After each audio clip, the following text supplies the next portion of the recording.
Your Holiness, we await and eager to listen to you. Thank you.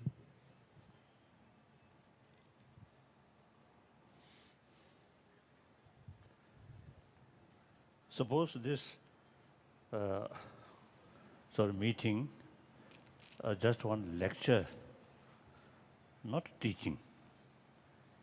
So I didn't sort of wear the bhikshu robe. Rinpoche wear. So I think today Rinpoche's turn, Dharma wheel. So already Rinpoche prepared. I'm not prepared.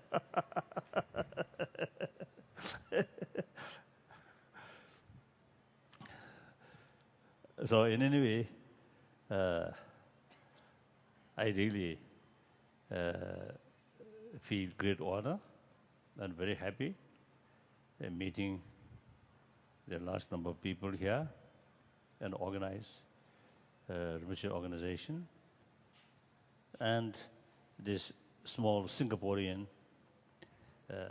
since many years, we know each other.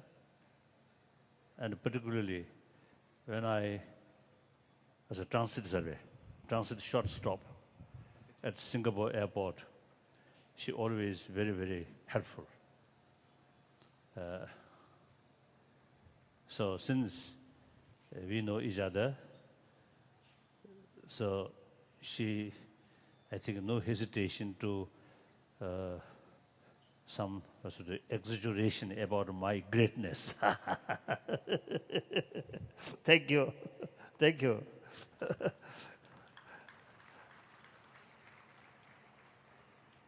Ale,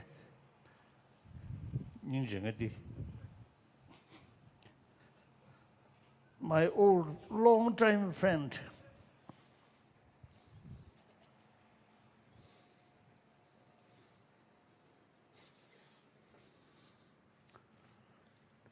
hello.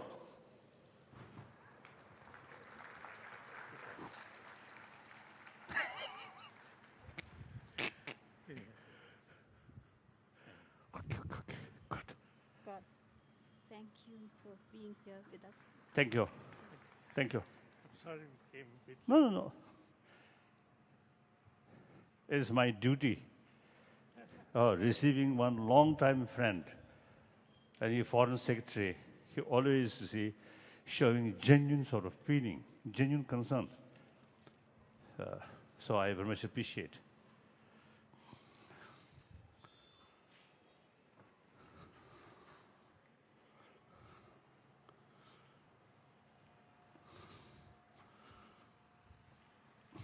Sure.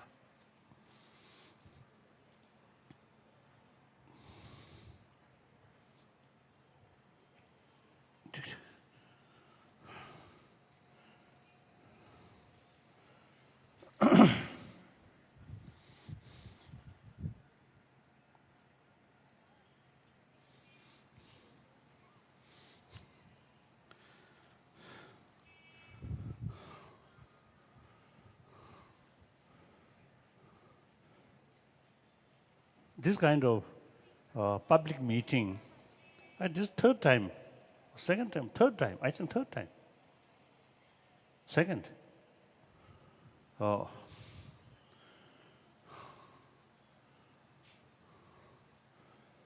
So the last one, which year? Huh? 2004. 4.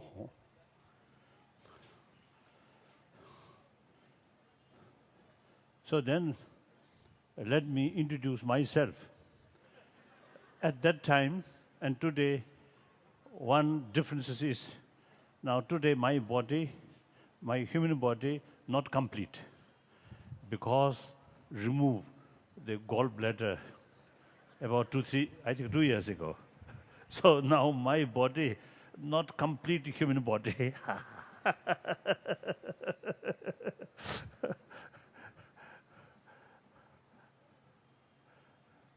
And again, I think I want to argue with my friend, the event on my life not I can not sort of my own sort of control. This surgery of the gallbladder, I do not want that. So I think at least around 15 years, I just say wait and put all my hope to Tibetan medicine. So Tibetan physician also used to promise me using Tibetan medicine that gallbladder sort of stone can melt it. So I put hope on that. I think after 15 years, that hope is empty hope. So I always teasing my Tibetan physician. You put me empty hope last 15 years. anyway, so that is surgery, not according to my wish, but circumstances, you see, they brought, there is no other choice, but I have to remove through surgery like that. So in any way, basically my health, very good. So now here,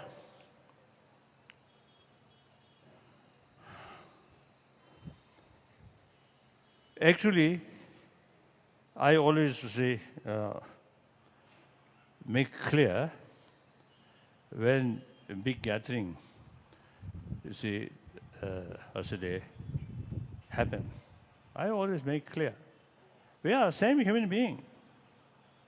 The speaker, listener, we both same human being, same human body.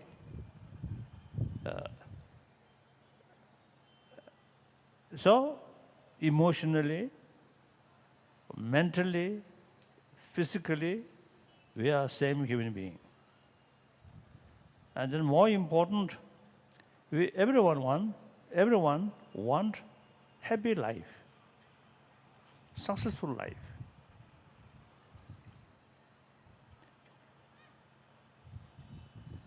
And most important, everyone have the right to achieve happy life. There is no differences, absolutely same. Then from the Buddhist viewpoint, particularly the Sanskrit tradition's viewpoint, everybody have Buddha nature. So long consciousness and different level of consciousness there are, innermost subtle consciousness. And it is ultimate reality that usually we call Buddha nature. So the ultimate seed of Buddha, or Buddhahood, is that subtle consciousness. So that all sentient beings who have the experience of sort of knowing that consciousness there. That consciousness, subtle consciousness, is the basis of all grosser level of consciousness. Obviously, in our daily life, now like this moment, we are experiencing or active our grosser level of consciousness, including sensorial consciousness, very active. I can see, I can hear, I can smell, I can taste, I can touch. So the 5 sensorial sort of consciousness, very active. Each sort of sensorial sort of consciousness, behind the mental consciousness. So the sensorial level of consciousness, I think generally speaking, no ability to judge. So when we see something, hear something, then, oh, this is good, this is something. And sometimes we remember, oh, once I heard that. That's the 6th mental sort of work. So after each sort of consciousness, there's the sixth sort of mental consciousness always go that way, together, or sometimes follow, like that. So then,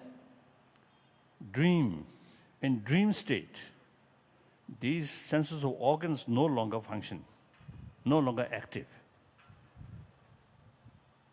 But the mental level experience still there, active.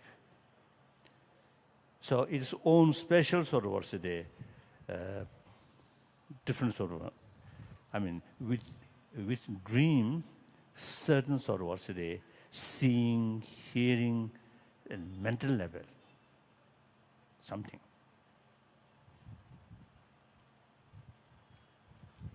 Ngombe shung, sangyewe shung nala, sugliya, cheji kijiwe suksa shekduwa. Mashi sug rangshin yimba la, ombu shebe pig rigmotuya chik, yishi rigya chik shekduwa. In Buddhist philosophy, we speak of a kind of form which is in the mental state, something which cannot be perceived by sensorial mental factors or sensual faculties, but can only be perceived mentally. Such kind of form is called subtle mental form. So within that, also you see there are differences. I think different category about, 5. Sunga marbe.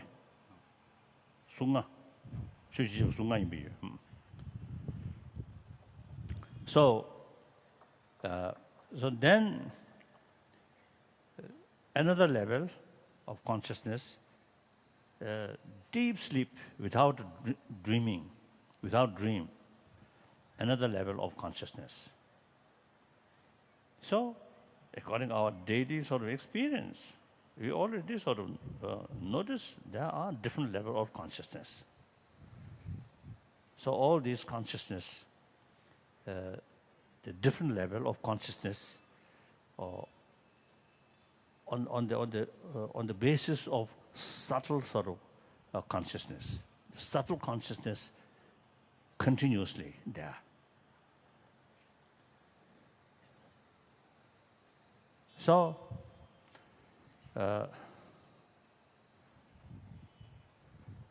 we all have the seat of Buddha or Tathagata Garva.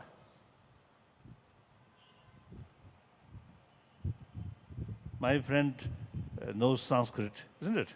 Sanskrit.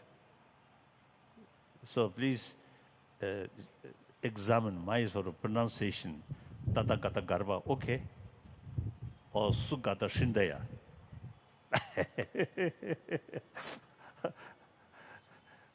So the Sanskrit word is Buddha nature, Buddha seed. So we all same. We all have the same potential to become Buddha. That's Buddhist viewpoint. So, and because of that, everyone have the ability to overcome our ignorance. That means everybody have the ability to create, what you call wisdom or paranja. The sort of knowledge about different level of reality and ultimately the ultimate reality. So long consciousness there, so long the ability of awareness there, so that potential everyone have. So the method to develop that awareness, human intelligence is important. So from that viewpoint, sentient being with human body, human brain, we well equipped. Is it to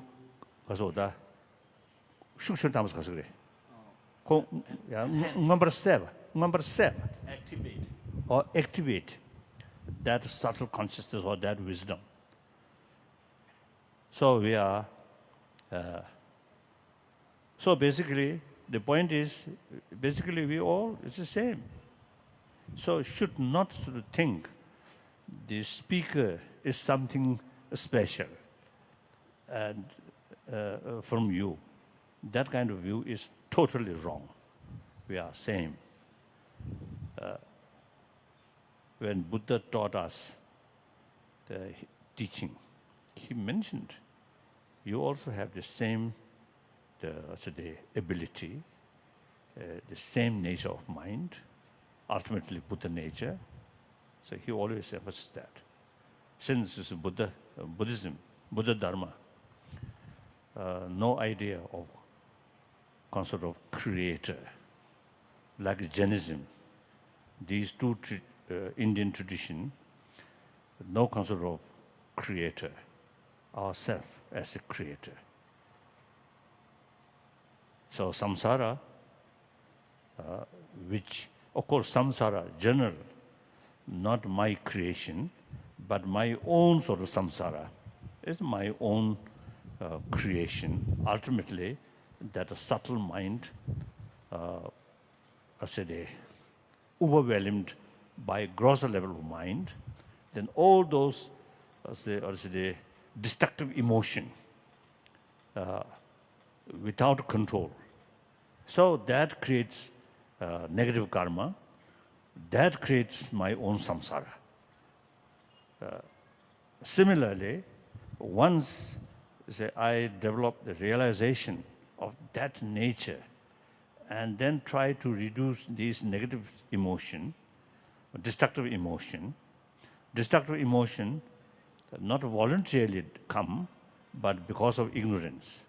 So the ultimate sort of the method is remove the ignorance. The way of remove ignorance, not through prayer, not pray to God or pray to Buddha, won't sort of disappear. Ignorance also a factor of phenomena and mental phenomena.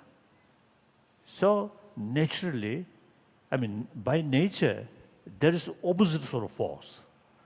So the proper way to elimination of these ignorance is the development of the awareness of the reality. The ultimate ignorance is also the misunderstand or misconception about ultimate reality. So in order to remove that, the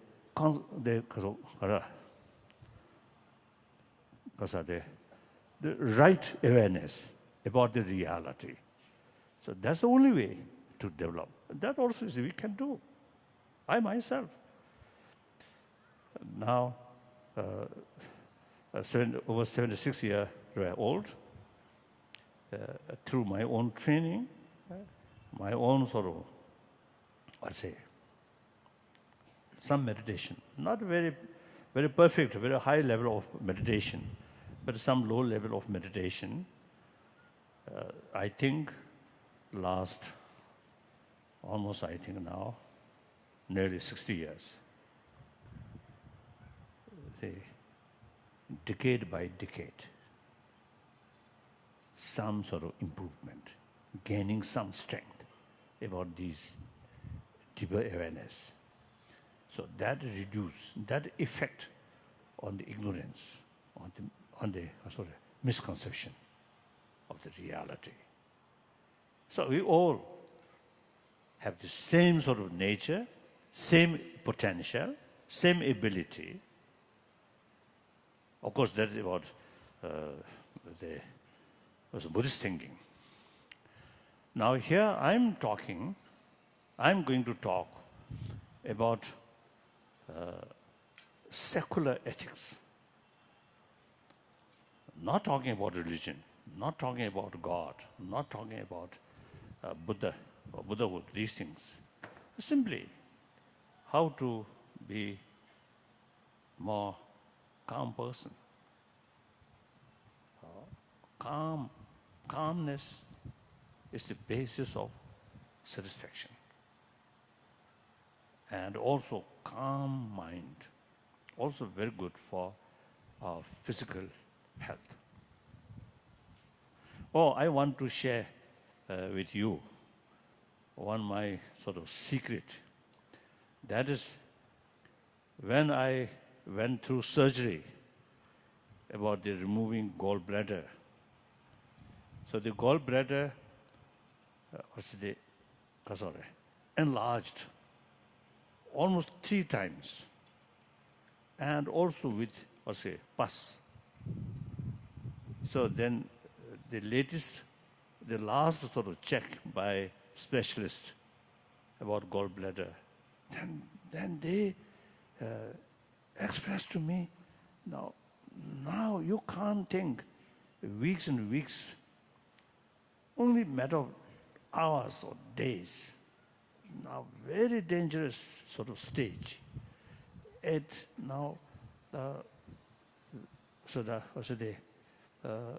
every danger to explode. If that's case, if such things happen, then very dangerous. Then I immediately went to the hospital, the Gangaram hospital, and then the next day is the surgery. So usually those healthy body, even 15, 20 minutes, they can also complete. They can they can finish. But my case, 2 hours. The surgeon, very specialist, very experienced. The Dr. Chopi, very, very sort of experienced.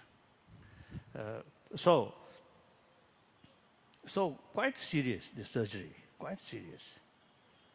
But then, within 5 days, they recover, rapidly recover. And then within 1 week, there's some things was put here, also they remove, and everything, then okay, become normal. So then concerned doctor or nurses, surprise. The speed sort of recovery, they're a little bit surprised on my age. Speedy recovery. Speedy recovery. Speedy recovery. So of course I have nothing special, but I convinced then my mental state quite calm. Even on the bed, the surgery, I feel okay. Some teasing, some of the nurses, some of the doctors, like that. Then of course, after Kaza, Shime. Anesthesia. After that, of course, no feeling. But till that, I smiling, and you see some cases teasing. If they made little mistake, then I always teasing like that. So I think 5 days in the hospital. So within a short period, those nurses, who take care of me, we become very close friend. So later, the concerned people later expressed to me, while I was there, that part of the hospital, some kind of whole atmosphere is something different. After I left, they felt something missing. So this is nothing special. I think my mental state quite calm. So that much from my own experience, I can tell you, you can train your mind. Through that way, you can bring inner peace. Not through prayer, but through training, but through awareness. So whenever I meet with people or public talk,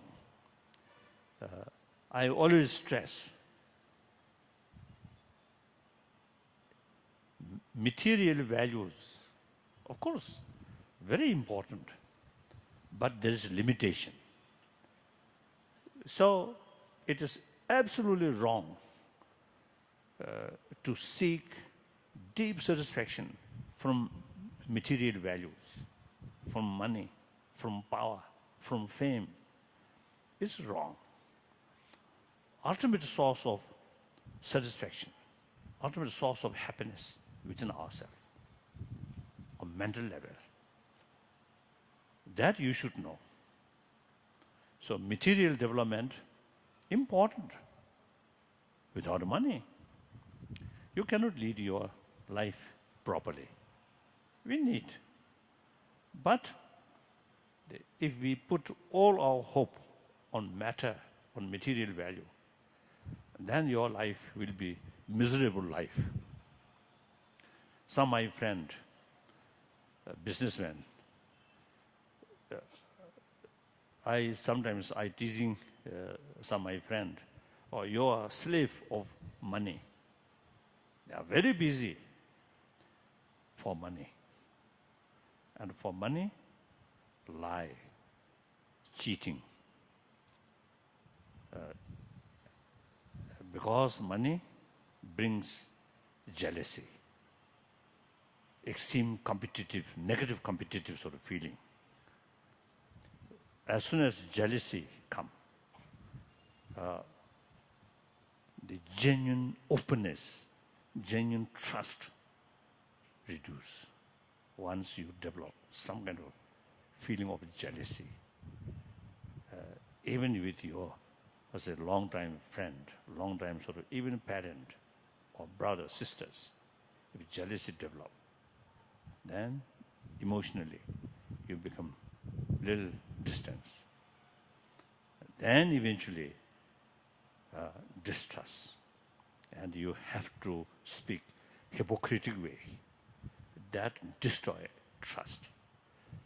Without trust, friendship cannot develop.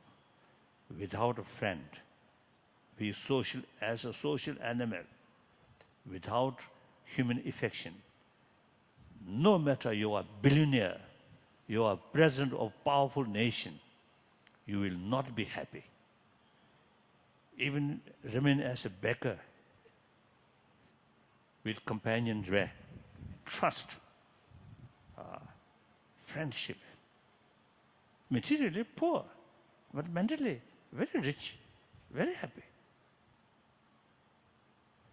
So that I always share with people, because now the sort of modern time, everybody, you see, they rushing, making money.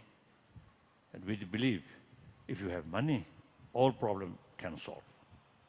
That's wrong. Money important, but at the same time, there's no point to neglect about our inner values. That's very important. How many Tibetans here? The Pepazo Lama Jonda ya. Papa? They grow though. That Tadwa you have Papa. Tuge.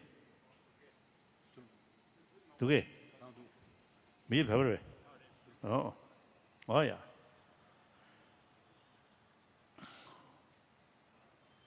So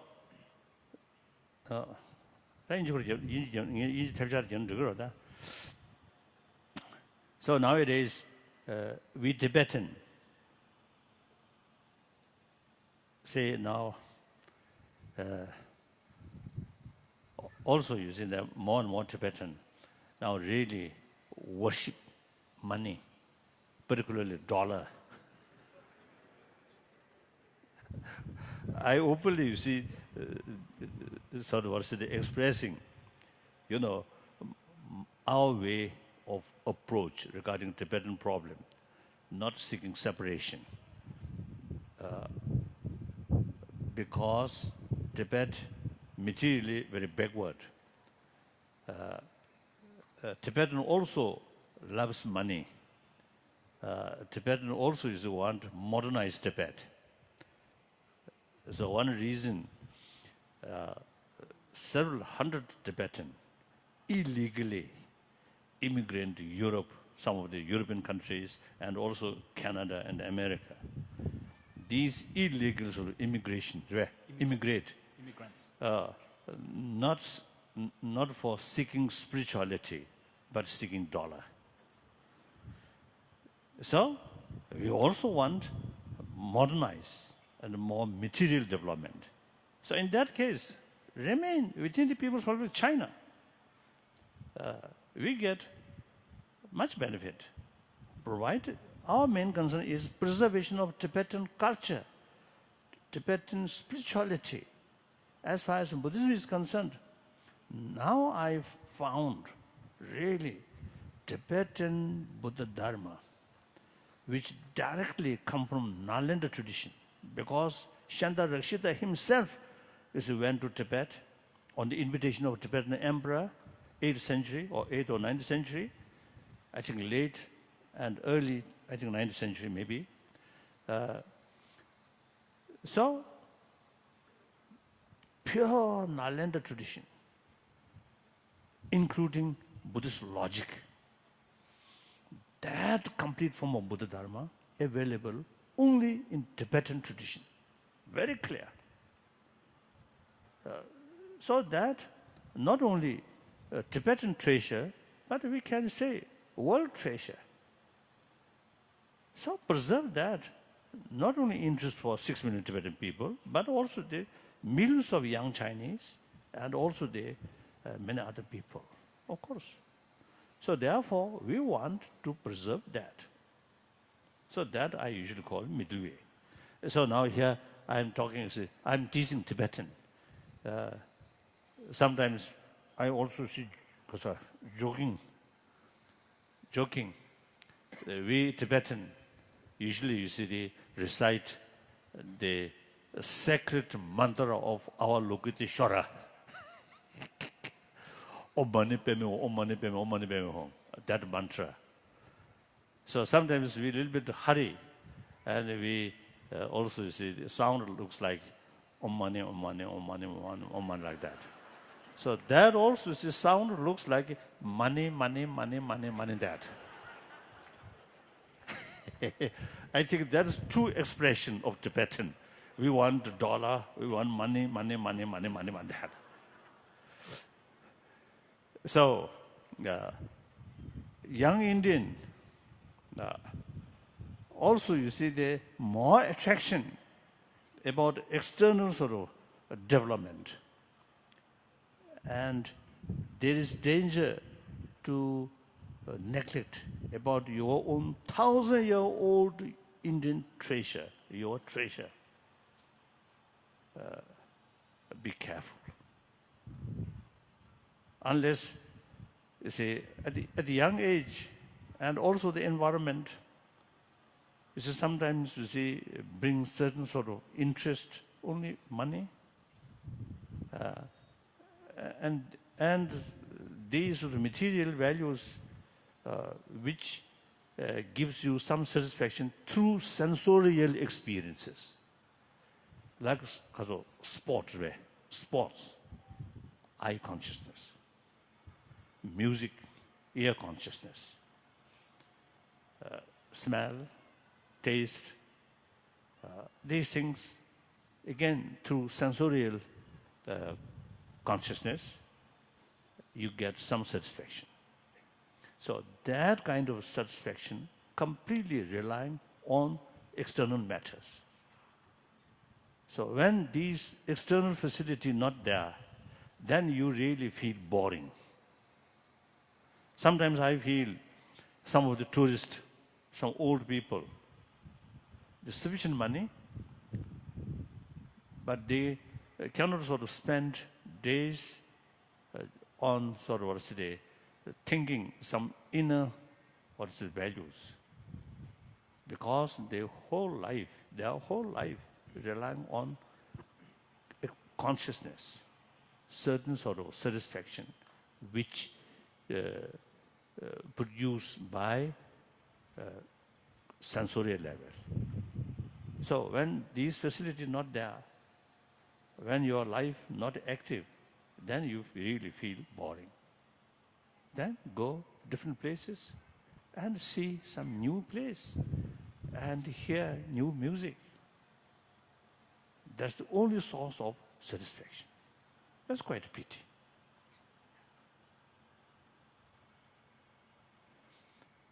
Those people who have some sort of experience to think about inner value and use mental sort of ability, not relying on sensorial thing. That person, when you live as a hermit, you get sort of, the most sort of the greatest sort of satisfaction to analyze reality and thinking about the reality. So these people, not only Buddhist, but also you see they follow of other tradition. One time I met one Catholic monk in Barcelona, one monastery, Catholic monastery, Montserrat or something. So when I visit there, the one Catholic monk came to see me, and the organizer about my visit, they told me that Catholic monk 5 years remained in the mountain just behind the Montserrat monastery or temple, 5 years with very little sort of hot meal, some biscuits, some bread, like that. So when he came to see me, I already, because they informed me, so I already developed some kind of genuine respect and appreciation. Then I asked him, I was told you spent 5 years in the mountain like hermit. What kind of practice? I asked him. His answer is meditation of compassion. When he answered that, in his eye, some special sort of expression. So, different religious tradition, different philosophy. Some say there's God, creator. Some say no God. Doesn't matter. That's a philosophical sort of field. And according different individual mental disposition, different way of approach is necessary. It doesn't matter. But the important is the real aim, real goal. Purpose. So all these different religious traditions, so they have the same potential to increasing our practice of love, and compassion, forgiveness, these things. So such person spent 5 years, and also among Tibetan, also among sort of the Hindu practitioner, years, remain very isolated place. They whole life, not sleep, but you see some meditation, some thinking. Through that way, they seek deeper satisfaction through meditation. So no need relying on external factors like that. So we Tibetan, I want to tell, we Tibetan, you see, we have rich cultural heritage and very sophisticated Nalanda philosophy, Nalanda view. So it is really worthwhile to think more these things. Then your life become fuller. Like that. So in any way,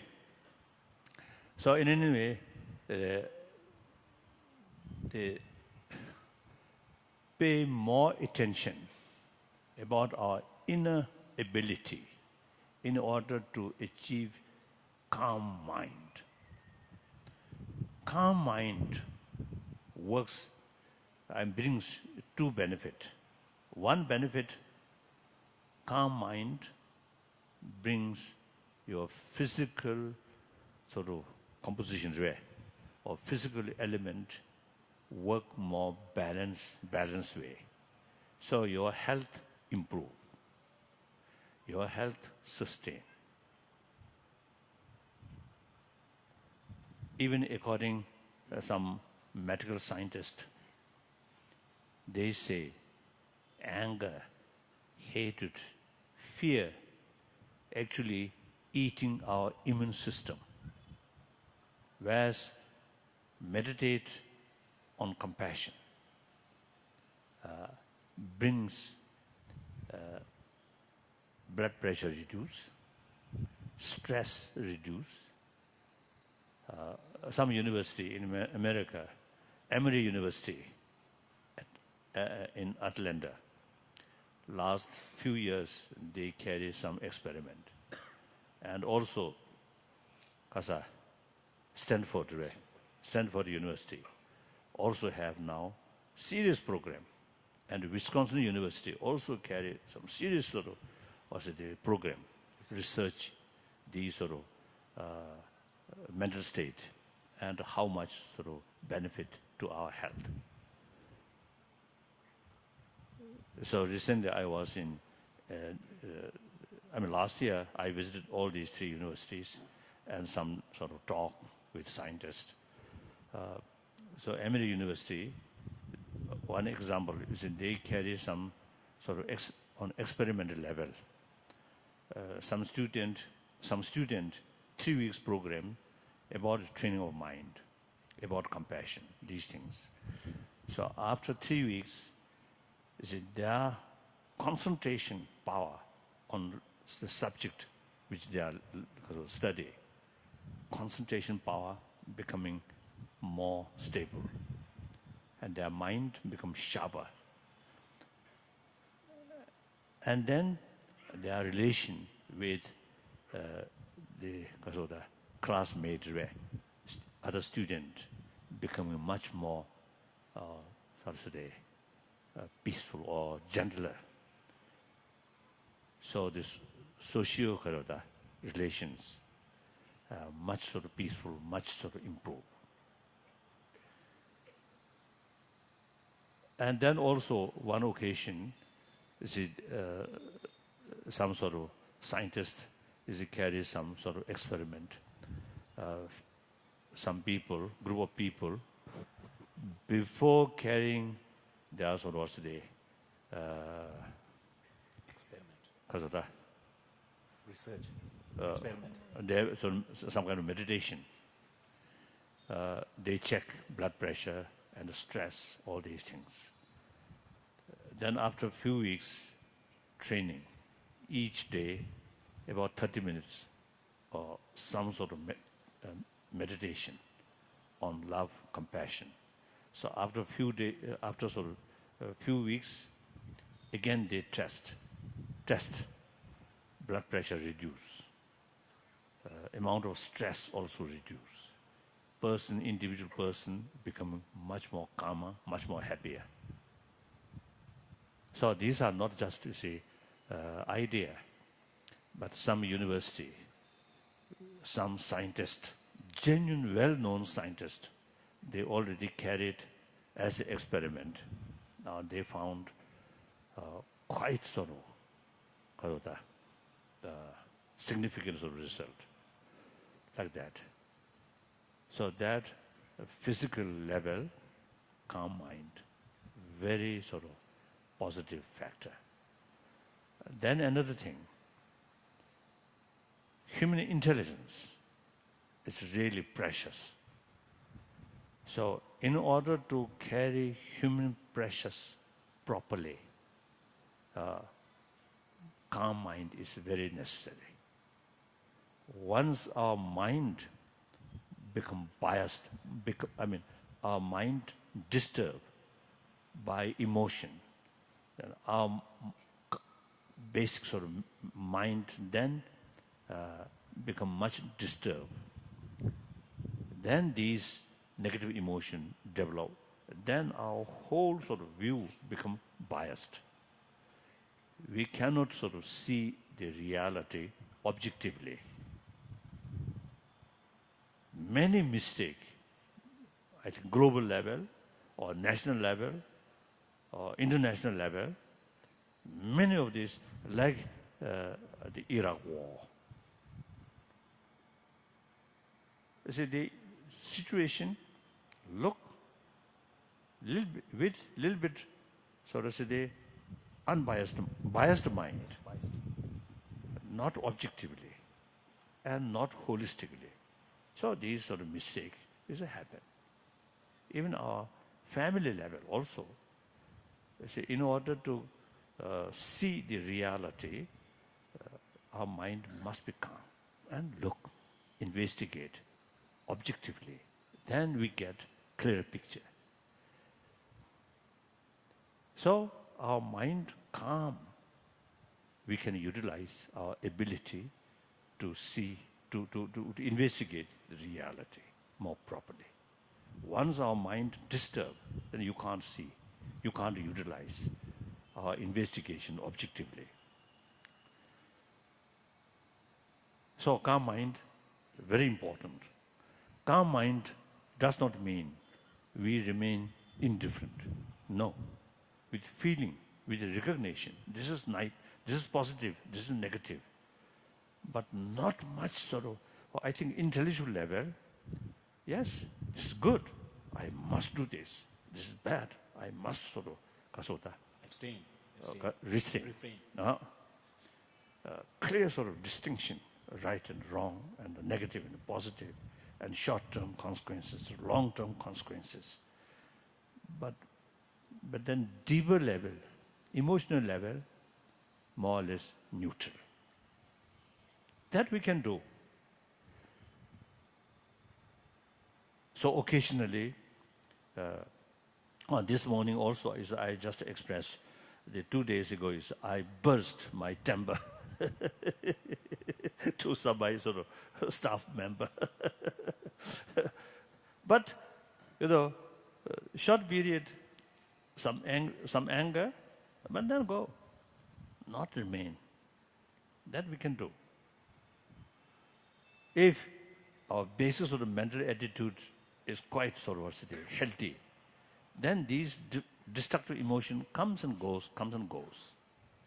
I always telling as a sort of example, like ocean. Wave always just comes and go. But underneath, always calm. So our mind also can do that. Different destructive emotions come and go. And these emotions, actually, I think biological factor, attachment, biological factor. Biased love, compassion, also biological factor. Anger, fear, also biological factor. I think many of you may know or may not, according to sort of scientists, when anger develops, then blood goes more on hand, so ready to fight. When fear develops, blood go more on leg, run away. So these are biological factors. So, biologically, we equipped with these things in order to protect oneself. Anger, push, because of negative things. Attachment, bring positive things for one's own survival. Even flowers, no consciousness, but due to chemical, they also have a certain capacity to bring their positive thing for their survival and push something harmful, like that.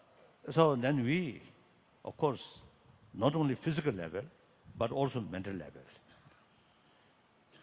So, but using human intelligence, human awareness, they're thinking long-term interest, long-term benefit, and short-term sort of satisfaction, short-term sort of benefit, then because of our intelligence, long-term greater benefit is more important than the short-term satisfaction.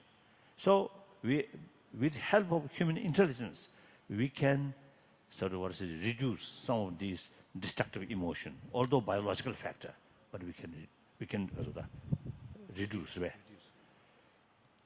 So, and secular ethics, I think awareness and training of mind. Training means familiarize certain things. That's what we call meditation. Meditation means, you see, our main sort of view or main mind familiarize and a certain sort of mind or certain sort of the object. Like that. So through that way, we can train our mind. Through that way, eventually, for example, when anger develops, if you have some sort of experience through training, you can separate from the anger. You can watch anger by yourself.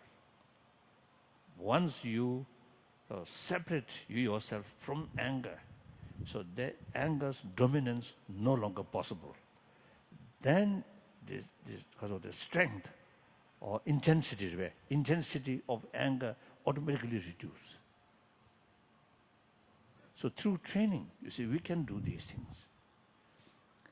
All these, I think, the ability of human intelligence. So that's why you see many literature, many spiritual literature, you see mentioned human body is something precious, like that. So now, I think basically, I think that's the main point. You see, everyone want a happy life, and the ultimate source of happiness, satisfaction. Now, when I say happiness, I think mainly means satisfaction. So even suffering, even physical suffering, can bring deeper satisfaction at the mental level. Even these sports, they really, physically, this sort of very hard work. Sometimes it's difficult, but that brings tremendous satisfaction on mental level. So satisfaction and suffering, not the opposite way. Right? So here, happiness not necessarily sort of pleasant experience, but happiness mainly here, satisfaction. So happy life or satisfactory life, ultimate source is within ourselves. That please should know that. So pay more attention about our inner quality, inner value. Even you want to harm someone, the method should be realistic. In order to carry realistic method, you see, your mind must be calm. Then your approach to hit your neighbor who always create a problem for you, then your really hit effectively. If your mind too much anger, then try to criticize, try to do something harm on them, or may not hit real target. Isn't it? I think one example, your neighbor, if you see your neighbor, you see create some problem for you, and you want to some sort of harm, right? If you remain calm, without anger, without much emotion. Your sort of attitude still remain very pleasant attitude. So your friend continuously come and even increase. More visitors come. Then your neighbor feel more worry. Other hand, because of some trouble due to your neighbor, if you lost your because of the peace of mind, and you always sort of irritate and bad mood, then visitor certainly will reduce. Then eventually you feel some uncomfortable, some illness or some uncomfortable. So doctor, you have to call one doctor. Then your neighbor really feel happy. Now my neighbor, now no visitor, no sort of happy mood, and now even doctor also calling. So something goes wrong. So they feel very happy. So anger, hatred, actually self-ruin, self-destruction. So instead of that, you remain calm. And then investigate what is the best way to hit on your neighbor. Then utilize that realistically. Then you get real deeper satisfaction. So calm mind is very, very important. So when we face some problems, we should not develop, you should not let out anger, this negative emotion. Try to minimize and use our intelligence about the reality. That's important. That I want to share with you. That's I usually call the method, the value of human values, nothing to do with religion. Then for religion, second level, those people who believe religion, 1,000-year-old India's tradition, religious harmony. That's now I realize, India is the really only country where all major religious traditions live together. This really greatness of India. Beside a homegrown different religious tradition, all major religious traditions eventually, you see, they establish or deeply rooted in this country. Look, Parsi, very small community, but no threat. They happily settle, and they carry their own 1,000-year-old sort of traditional, spiritual tradition practice. In Bombay, mainly, their community in Bombay, their population less than 100,000. But they not only maintain their own faith, their own tradition, but also from their community, they made really significant sort of contribution for national sort of work. In military field, like General Manekshaw, Parsi, isn't it? In the economy field, like Tata, I think Parsi community. So very small community, but they happily settle here. So of course, about this billion population, some mischievous people, always possible. But overall, India, I think 1,000 years, the religious harmony kept alive. So this is very, very important. This is really your treasure. Then your sort of the ahimsa concept. Now really, I think this country,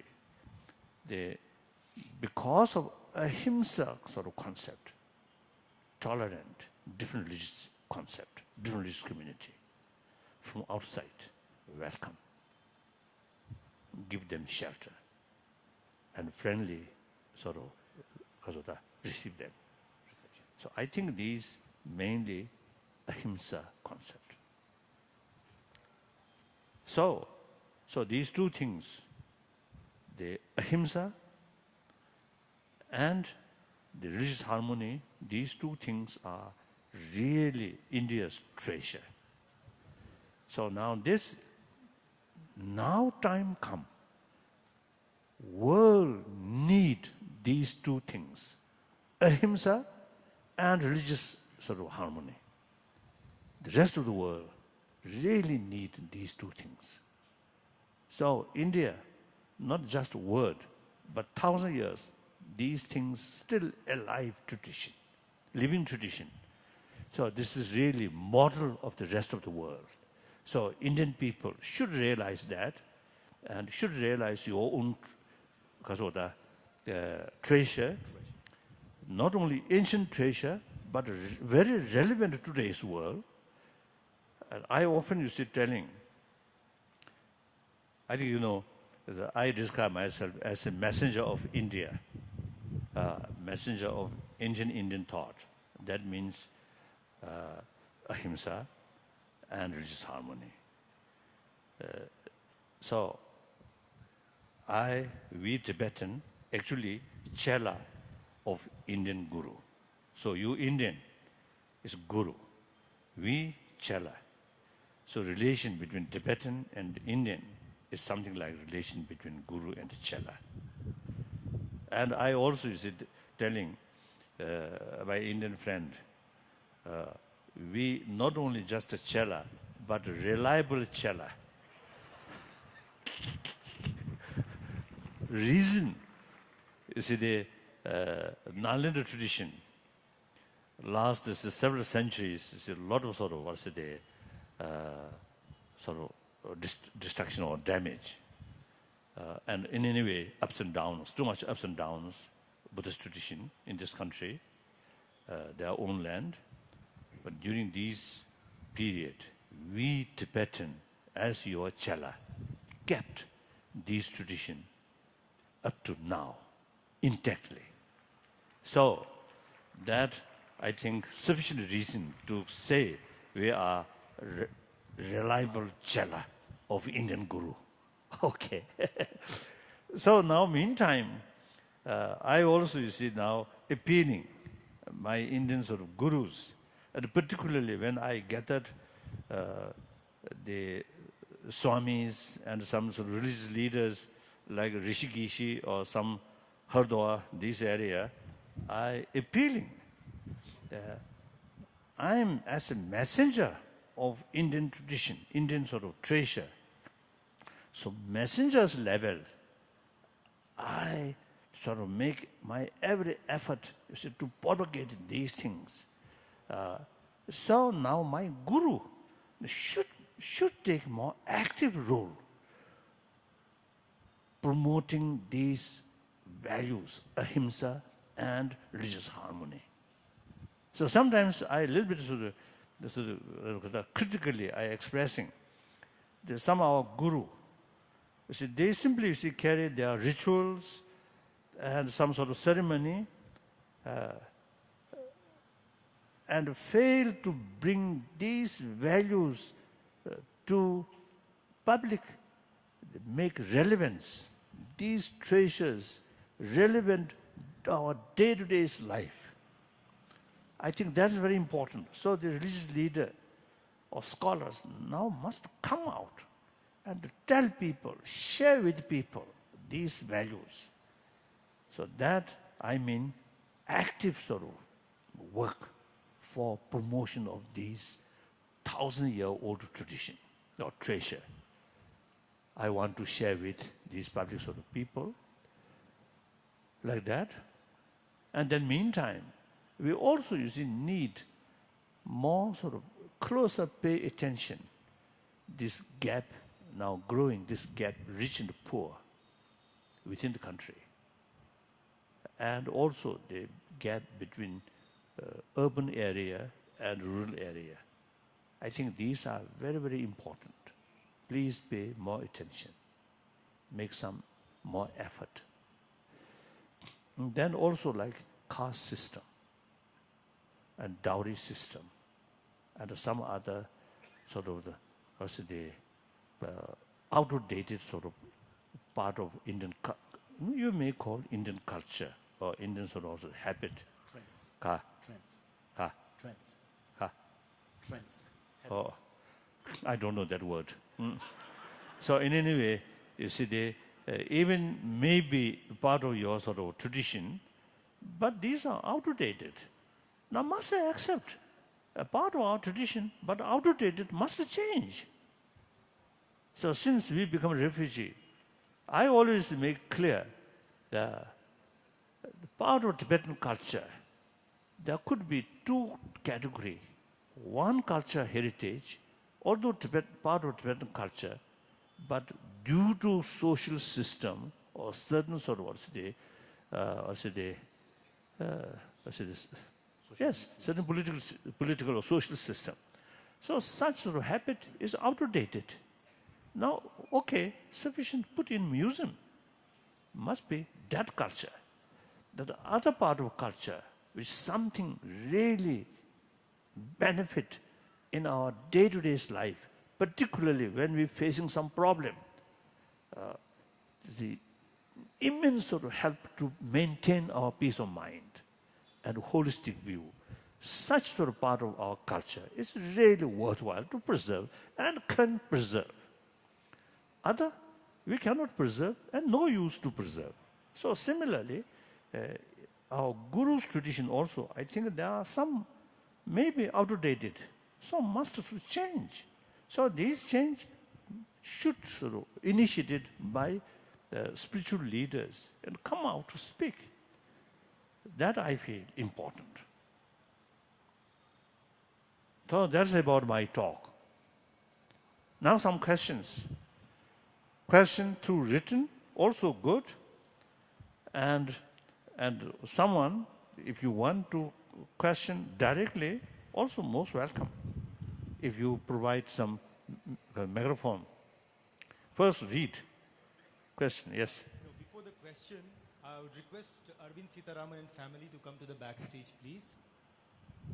Thank you.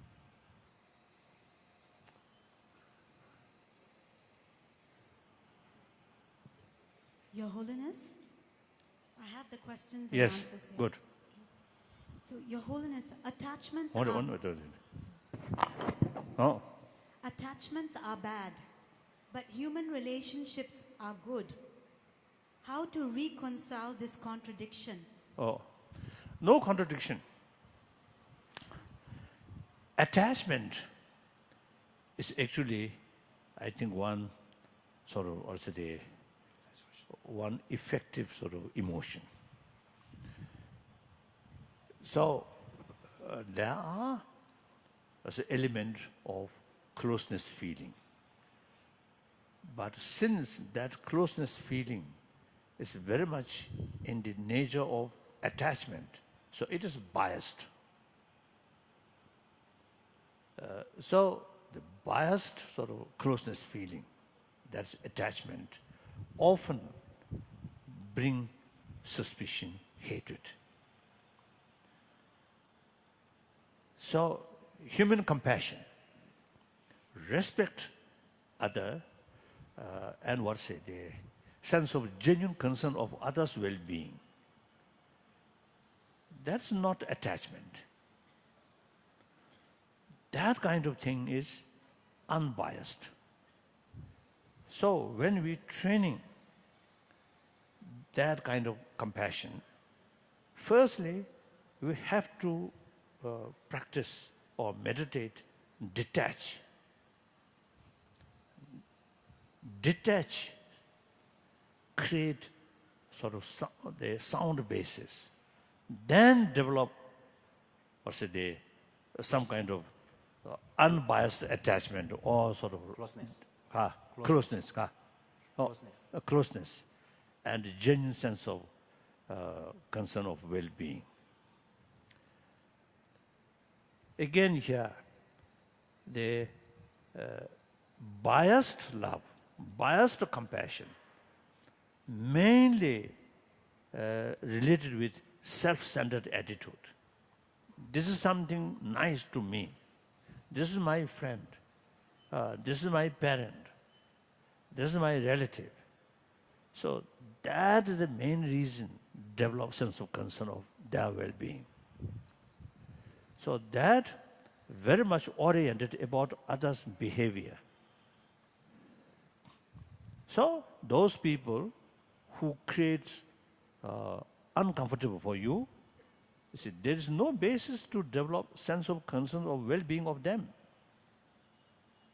Because that kind of sense of well-being is biased, ultimately related with self-centered attitude. Now, not that kind of sort of oriented, but oriented the person. The person or people, just like me, want happiness, do not want suffering, and on that level, develop sense of concern of their well-being. Not, this is something close to me, not that way. But they themselves, also like me, want happiness, do not want suffering, yet they are passing through suffering. So on that basis, develop sense of concern. That is not action-oriented, right? But people-oriented. So now here, no differences. Your enemy, your friend, or neutral people, all same people or same sentient being. So same reason to develop sense of concern of their well-being. So that's unbiased. So attachment and that kind of sort of love actually is different. So contradiction means what? No contradiction. So there is no contradiction there. And then also you see, sometimes you see, people get wrong impression, wrong understanding, or misunderstanding. Buddha Dharma, you see, they stress the importance of sort of reduce desire. But their desire is a different kind of desire. Desire something positive, something good. Desire must be there. Actually, the most important part of Buddhist practice is bodhicitta, infinite altruism. There also, desire is very important element. We must cultivate that kind of desire. So negative desire, biased or short-sighted sort of desire, that must sort of reduce. And then even sort of egoistic sort of attitude.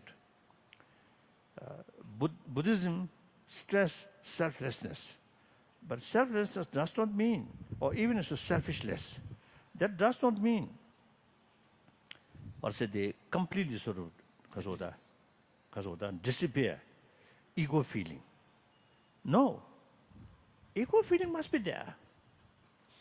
In order to develop infinite compassion, infinite sort of altruism, you need self-confidence, tremendous willpower.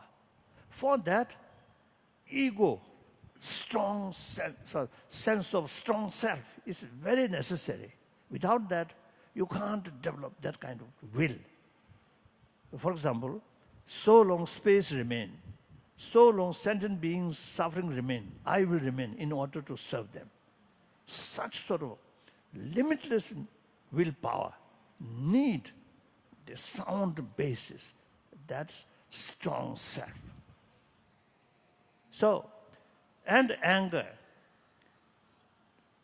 the emotions or mind, is something sort of I think like a computer where many elements involved. No, just one sort of element, you see, cannot function like that. So similarly, anger, out of compassion, out of sense of concern, out of wisdom, sometimes anger also can be very positive anger. So out of ignorance, out of attachment, anger comes destructive anger, negative. So we need more details of precision, Distinction. distinction. That's important. So we need, not as a religious subject, but something like the knowledge about mind, about emotion. Since last year, I suggested to some sort of concerned people, now tomorrow I'm going, you see, there, and I'm going to meet, you see, some scholars who are already working in these things. I suggested, it seems, you see, in Buddha Dharma, there are three categories. One, the reality about matters, external things, and mind or consciousness, as I briefly mentioned before, these as inner science. Science about matters and mind. That we should treat it as a science, not a religious sort of subject. Then concept, like concept of impermanence, is based on the reality. So first, study the reality. Then on that basis, conclusion, some idea. Oh, things are momentarily changing. So impermanence. And things are relative, no absolute. Therefore, selflessness. You see, these concepts then come. So these two things are universal, nothing to do with religion. Then after that, religion. Now how to train is our mind, and including some sort of rituals or these things, or vows or these things. That's religion, religious side. So obviously there are three categories: science, concept or philosophy, and religion. So now we are working, you see, so these three things separately.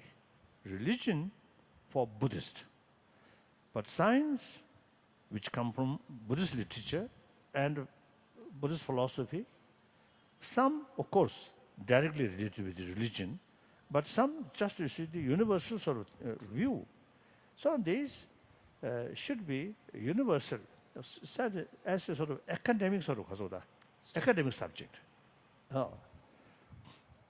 So usually I introduce these, the great master of Nalanda, like Nagarjuna, Arya Deva, and Arya Asanga, and these, I introduce for Buddhist. Of course, these are Buddhist master of Nalanda. But in academic level, we can describe these are professors of Nalanda University. Academician. You see, their work, like Nagarjuna's work, always reasoning, not form of prayer. No. Always reasoning. That's why Nalanda tradition, like Dignac, Dharmakirti, and then Shantarakshita, who visit Tibet and passed away in Tibet. He himself, great logician. So then Tibetan themselves also, even eventually, you see, develop great logicians among Tibetan. I think very rare among Chinese Buddhists, because no translation of these important Buddhist logic, of a text of Buddhist logic, like Dignac's work, Dharmakirti work, or Shantarakshita's work, like that. So these are simply academic thing. If you use for religion, yes, good. But we can treat them separately as an academic subject, like that. What is the matter? Well, how this explanation come? Contradiction. I forget now. Oh, contradiction. or contradiction. So you see, we need study or fuller knowledge about mental system, world of mind. I think very important.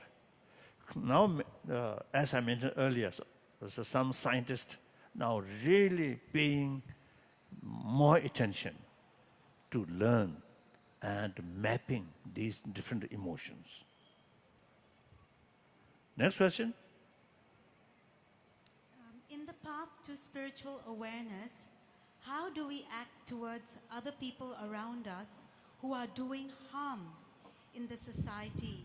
Where to find compassion for those who are wicked? Harmful for the society, Samarbe. Harmful for the society, then that is quite serious.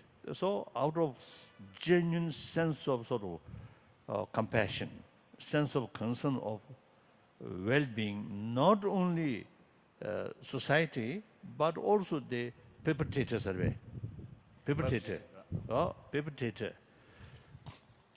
Purely sense of concern of their well-being, in long-term well-being, we need appropriate sort of countermeasure to stop. That is very necessary.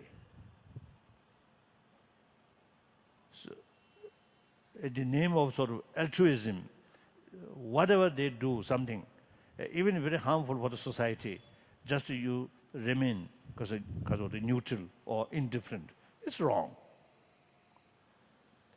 I very clearly mentioned one of Buddhist sadhu sort of precept. Something going to harm other or going to carry some activities actually long-term harmful, if you have some ability to stop that, if you do not, that's one fault. So once we take Bodhisattva vow, the 18 main precept and 46 minor precept. One of the 46 minor precept is if you have the ability to stop wrongdoing, in fact that you didn't, is wrong. You must take appropriate counter action to stop that. Not out of anger, but out of compassion, out of karuna, like that.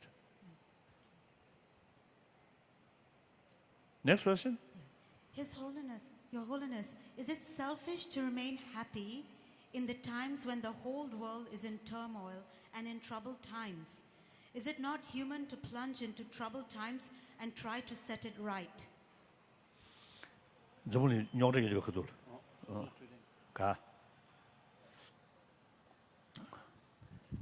These days, I'm sort of telling audience, last,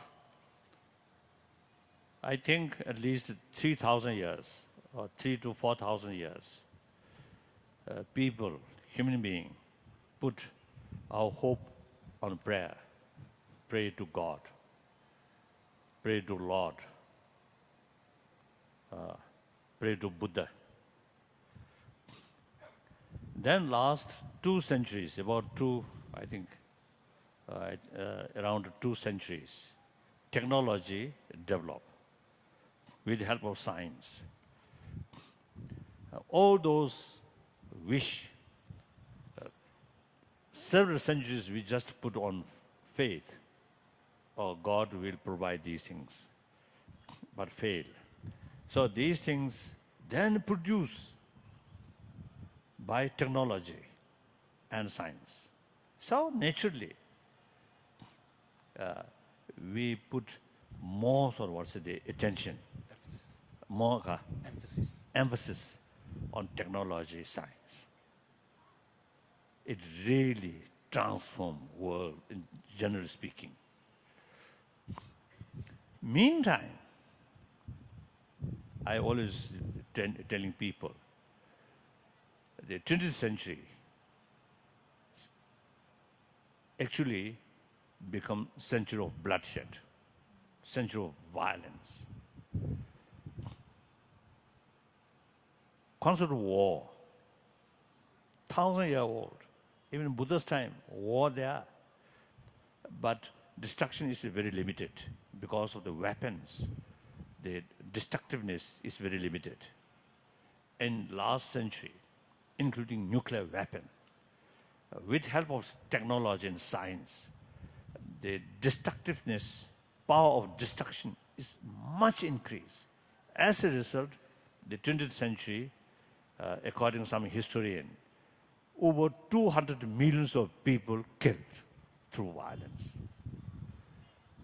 So it is in my sort of the meeting with some scientists, scientific meeting, I usually is expressing, it is quite a pity. Science and technology, which I think, what do I say, a human brilliant mind or intelligence, because of the innovated, wonderful. But some of them becoming destructive forces, bring more suffering, more fear, more distrust. So it is quite pity. So now the field of science should pay more attention about moral ethics in order to utilize scientific knowledge for construction, not destruction. So last now, I think later part of 20th century, including among the scientists, and also is the ordinary people, and wealthier people, began to feel the limitation of material value. So they turn towards inner values or spirituality. So things are changing. Now, for example, China, people from China, in early period, deliberately try or deliberately destroy religious faith and describe any religion as an opium. And then, now recently, since the opening of the economy openness, liberalization in economy field, now the material development values, especially in coast area, really is transformed greatly. But recently, I noticed one article. You see, they mentioned one university in China surveyed how many Buddhists in China. According to their survey, about 300 millions of people now showing, following Buddha Dharma. So these things, clear indication, people now eventually experience limitation of material value. So turn towards spiritual value. So this, I think, the overall sort of picture. And then individually, as I mentioned earlier, the ultimate source of satisfaction or joyfulness or calm is within ourselves. So now some well-reliable scientists also now telling us the inner value is ultimately most important part. So many people, many philosophers, many thinkers feel or realize now under the sort of material, beautiful material development, underneath some kind of moral crisis is happening. So therefore, once we realize the deeper value, that's the only way to turn the world becoming more calm, more compassionate world. So I usually describe the 20th century becomes century of bloodshed, century of violence. Now this century, 21st century, should be century of dialogue. That means problem there, remain there. So long we human being with smart brain, some kind of different opinion, some kind of different interest always there. So these are the potentially cause of problem. So when we face these things, instead of solving through using force, not that kind of response, but how to solve these differences through dialogue. So we must develop the willpower whenever we face some problem, how to solve this through dialogue. Dialogue means I think both sides win. As our Tibetan our effort to solving Tibetan problem, dialogue means, you see, not one side winner, one side loser, not that way, but both sides win. So that's the only way. That's the only practical, realistic method. How can solve problems through force? That's outdated. You see, the concept of war is outdated. I always telling people, now this century should be century of dialogue, century of peaceful, and eventually our whole global level, we should think, we should make effort, you should educate people. Our ultimate aim should be the demilitarized world. That's our should be our long-term aim. So like that. So they're thinking these lines with such sort of vision and make effort on individual level, then family level, then community level, then national level or international level. I think that's the way. Change on this planet. Initiative must come through individual, not from government, not from the United Nations, but we individual must start some effort. Firstly, peace, inner peace, develop within ourselves, individual. Then our family, then our community. Once one family, whenever they face some problems, not forcing each other, but dialogue, try to solve through non-violent way. Then 10 families, 100 families, 1,000 families, we can extend like that. So I think a Mexican friend, one time they told me they are trying to some kind of zone of peace within their own sort of community.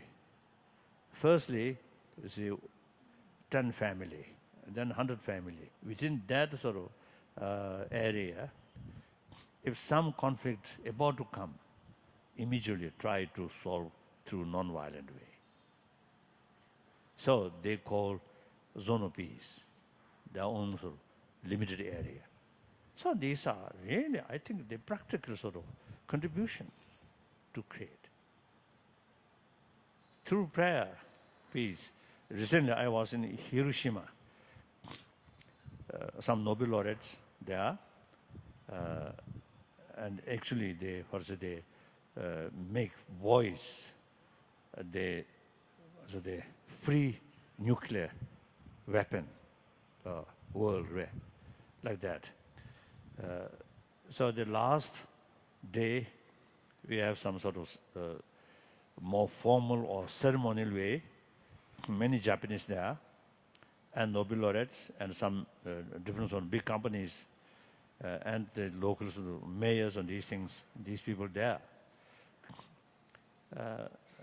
Then the other Nobel laureate also spoke the action is important, then my turn, I express the world peace, free nuclear world, never materialized through prayer, only through action.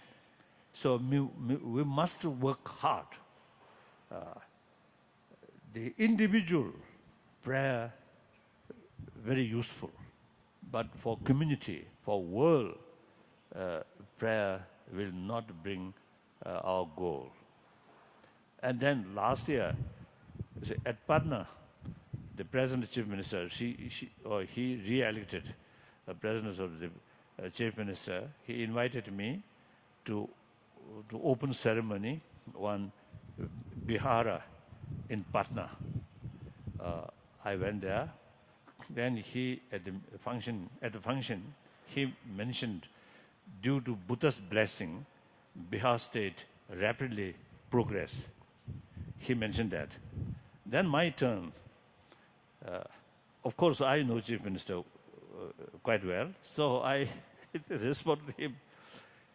If due to Buddha's blessing, Bihar state the rapid prosperity, then Bihar state much earlier must progress, must develop, because Buddha's blessing always there. But the reality, Buddha's blessing entirely depends on able chief minister's hand. So that means, you see, prayer, that limitation, just wishful thinking. But act. The India's tradition, law of karma.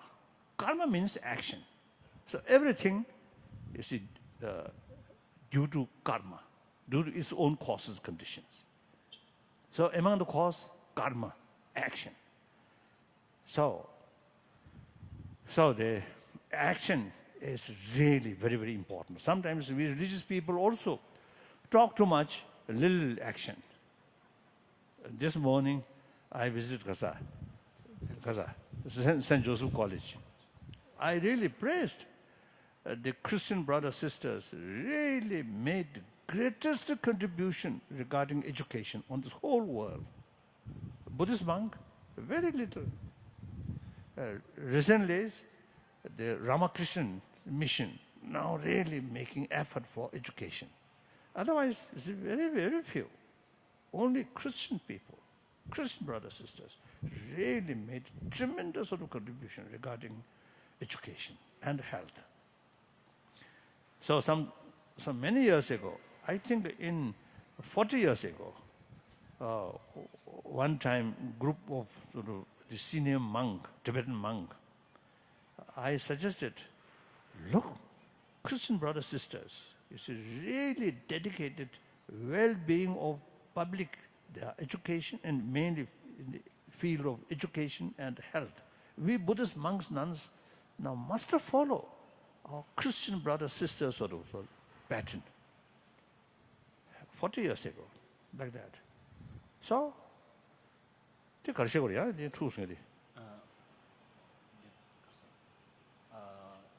who make conflictory so you see, change ultimately depend on individual. So should not think when we see full of problem, then you feel some kind of helplessness. Should not think that way. Firstly, you yourself, out of awareness, pay more attention about inner value. Then share with your own family member, your own neighbor, families, like that. I think that's the way. Yes? Your Holiness, regardless of what religion we belong to, please enlighten us with a method for peace of mind in everyday life.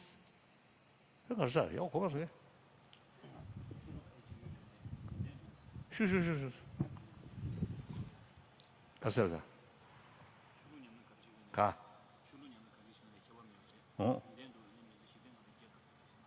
가. No. all major religious traditions, same potential, utilized in different method or different way of approach. For example, concept of creator. From the viewpoint of a non-theistic religion, then that is contradictory philosophy. But people, to some people, the concept of creator, very, very powerful. Look, Mother Teresa and her follower, they're really dedicated people. All these strength come from Christian faith. And as I mentioned earlier, I have a lot of sort of Christian friends who really practice very sincerely about love, compassion, out of their tremendous faith to God. And also among the Muslim also. So now, I want to share with you, on many occasions I was telling, the concept of one truth, one religion, and concept of several truth and several religion. These two things apparently contradiction. But you see, in the terms of the society, plural, then concept of one truth, one religion is not relevant. Concept of several truth, several religion is relevant. One individual level, concept of one truth, one religion is very relevant. So, for example, I myself, I am Buddhist. Sometimes I also describe I am staunch Buddhist. That means I study all these great masters of Nalanda who argue with other sort of philosophical view, including creator, a lot of sort of argument, and put a lot of sort of contradictions. So I study these things. So therefore, I describe myself as staunch Buddhist. But at the same time, I really sort of respect or admire and appreciation of the contribution of these other world major religious traditions. 1,000 years to millions of people, they really brought inner peace, values, moral principle, like that. So sufficient reason to respect them. And different contradictory philosophy is necessary for humanity. Now, within the follower of Buddha, because of Buddha, because of different mental disposition, Buddha, you see, taught different contradictory philosophy to his follower. Because there is big different mental disposition, So it is necessary, according to their mental disposition, you see, Buddha shows different philosophy. So, what we can learn from that, easily, we need different way of approach to millions of human beings and different occasion, different time, different location. We need different way of approach. So these theistic religion, non-theistic religion, and within theistic or non-theistic, again, you see differences there. So these are really necessary. Sometimes not out of disrespect, but with respect, I usually see telling people, like a supermarket or a good restaurant, variety of food, and more sort of, then benefit more customers. If one, I think, 5-star hotel, just one kind of meal, or breakfast, same, lunch, same, dinner, same, every day, I think customer then day by day reduce. So similarly, even you see, they compare mind, physical, not much differences. But even then, you see, we need a different variety of dishes. So then mental level, much more sophisticated. So we need variety of different sort of way of approach. And the ultimate message is same, message of love, compassion, forgiveness, these things. So when we, now again, one time in Chile or Argentina, one meeting with some scientist or some religious leader. So one scientist, one physicist, great physicist, he mentioned he is physicist. He loves his own sort of field, physics, right? But he should not develop attachment towards his own field. That great sort of teaching. When he mentioned that, and I immediately sort of reflect, oh, I'm Buddhist, but I should not develop attachment towards Buddhism. If I develop attachment, then my attitude biased.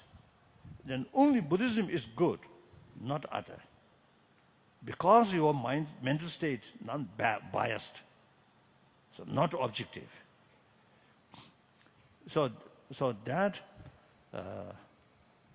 then all major religious tradition was the same message of love, compassion.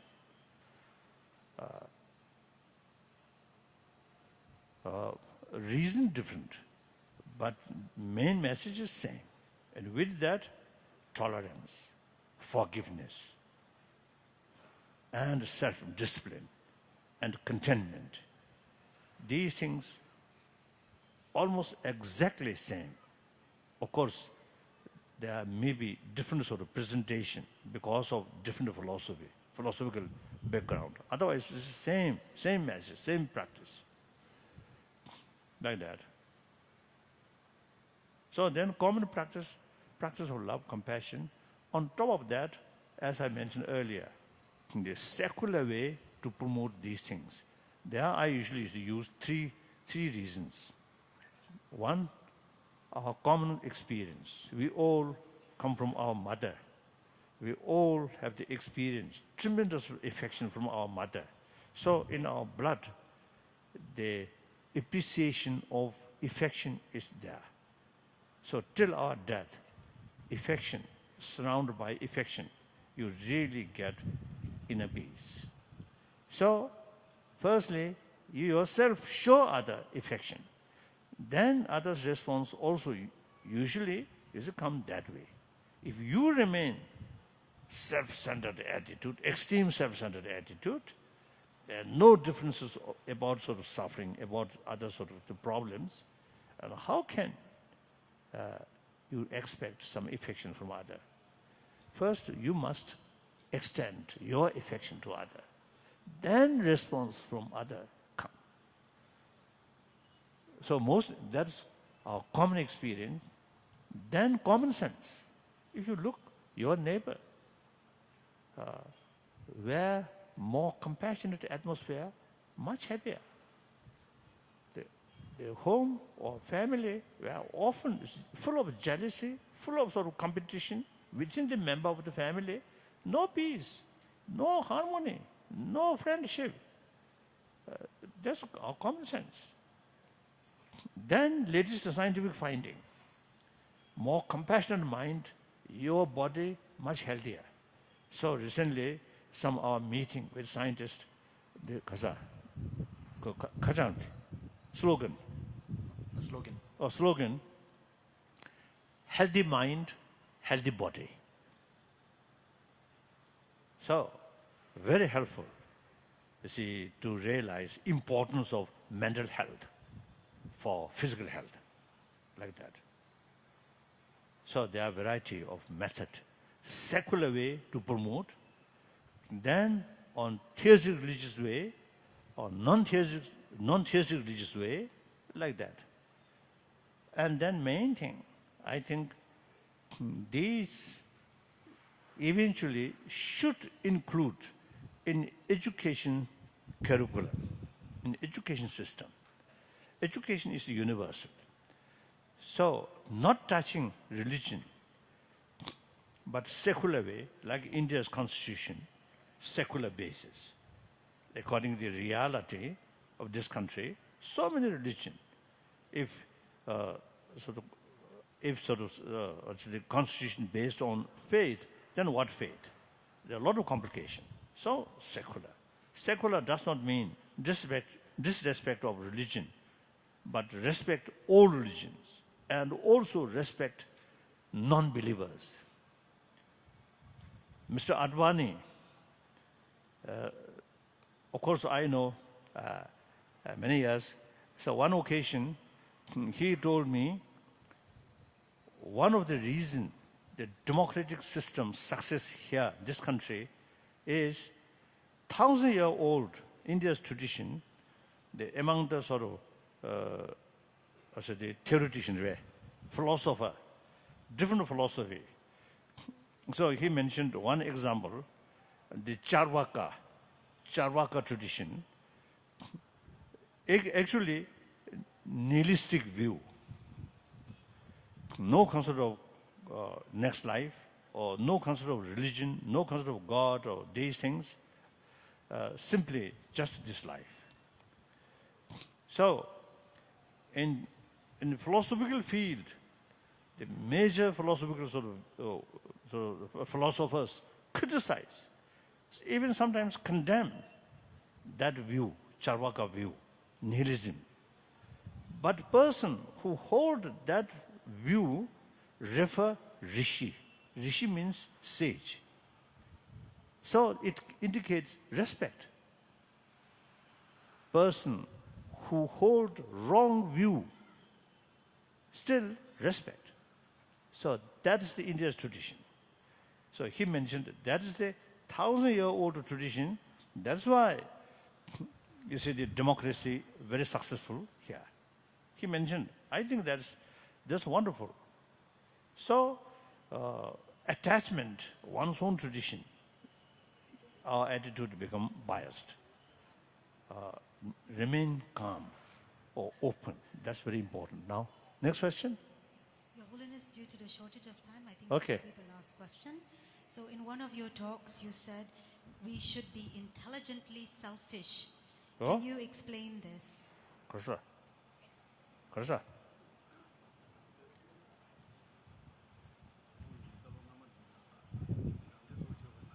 가. 어. 어. I'm practicing compassion or infinite love, infinite altruism. As soon as I wake up from sort of sleep, I remember Buddha's teaching, greatness of his teaching, infinite love. And a concept of emptiness. Then whole day, whenever I have some opportunity, even you see when the airport, aeroplane delayed 1 hour, half an hour, some meditation, if there's possibility, just a think. And aeroplane also, you see the other passenger, walla, talk like that. I always do some meditation. So I practice deliberately as much as I can about altruism. That practice may not bring some benefit to other directly, but immense benefit to myself. So that I call wise selfish. That ordinary people, you see, extreme self-centered, then bully other, cheating other, lying other, hypocritical expression. Finally, you lose. So that's foolish, selfish. Clear? And also those, I think, wise sort of businessmen, unless you spend something, you cannot get because of the more benefit or because of profit. You must spend more, then you get more profit. So like that. So mentally. And again, when 2008 crisis happened, after 10th March, I developed similar sort of anxiety and sense of helplessness, which I experienced 1959, 10th March. But then I visualize, the next few weeks, I visualize those troublemaker imagination. I visualize them, and then one practice, they take and give. Take means their fear, their anxiety, their anger, their suspicion, take oneself, and then give my sort of love and compassion and forgiveness, give them through imagination. Take and give sort of practice. Of course, it won't help the real problem, but immense help maintain my peace of mind. So like that, these are think about others' well-being. Result, you get maximum benefit. So that's why I often use it telling, why selfish? Everybody, you see, the feeling of I is there. So self-cherishing always there. It is necessary. It is right. But the way to take care of oneself with wisdom. So that's why they use human intelligence maximum way, then you get conviction. That conviction eventually transforms our emotion. So like that. And then also you see tremendous faith to God. And whenever you face just some people who usually you get some irritation, then think, image of God, that person, image of God. One time in Jerusalem, our meeting, one Jewish teacher, he told our meeting, one occasion he told in his class, his student, some Palestinians is also there, so he told them, when you face some sort of people, like Israeli checkposts or guard, these things, you should remember them, image of God.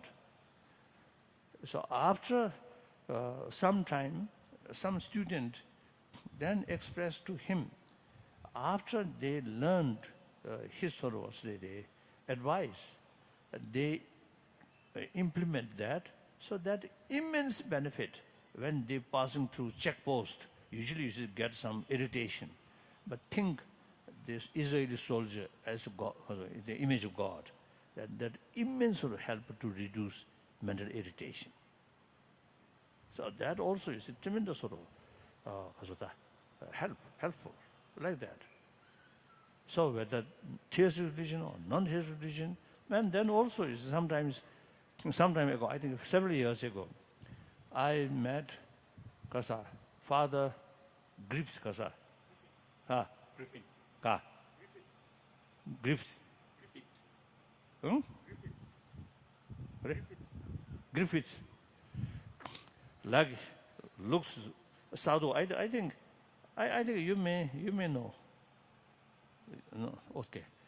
So one time I met. Of course I know from India. Several times I met.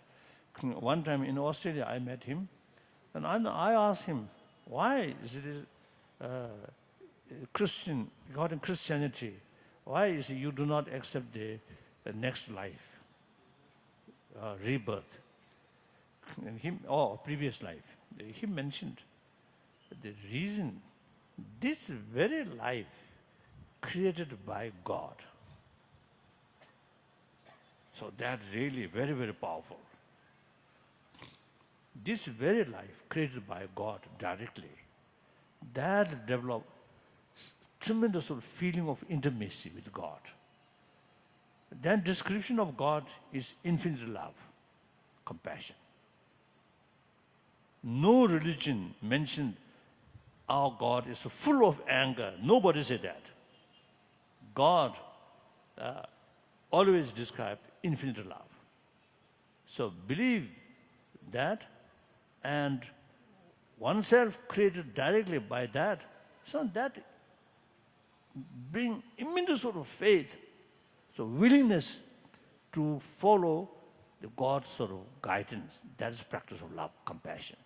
And entire humanity look as a sort of brothers, sisters, same source, created by same God. So if you really take your faith seriously, sincerely, immense sort of powerful. Then non-theistic religion, everything due to karma. If you do good thing for other, you get benefit. If you do harm other, you get negative consequences. So all these way of approach, very, very powerful, very useful. So according your own mental disposition, to some people, because of their way of approach according theistic, if that more effective, then follow that. Then the way of approach, the law of causality, more effective, then follow that. Then someone neither because of that interest neither way, then using common sense, common experience, and scientific finding, be more compassionate person. That's the best way to bring inner peace. Through that way, your life becoming more happier life. Okay. Thank you.